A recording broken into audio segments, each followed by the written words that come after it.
Hi everyone, I'm Jason. In today's video, I'm going to show you how to factory reset the WIIM amp.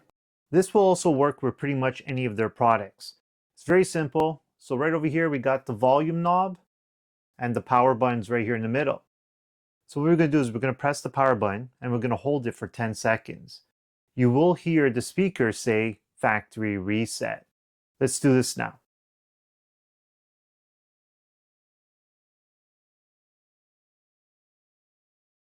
Now in setup mode.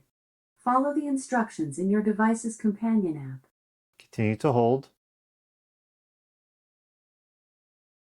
Factory data has been reset. There you go. Now you release. Pay attention to the light.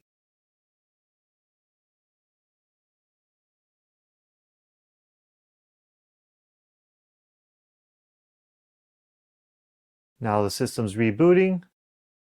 Now it's back up. And there you guys have it. That's how easy it is to factory reset this amp, or pretty much any of their products. If you guys have any questions, please give me a comment below. If you like this video, give me those thumbs up. If you want to see more like it, make sure you hit that subscribe button. And like always, thanks for watching and have a great day.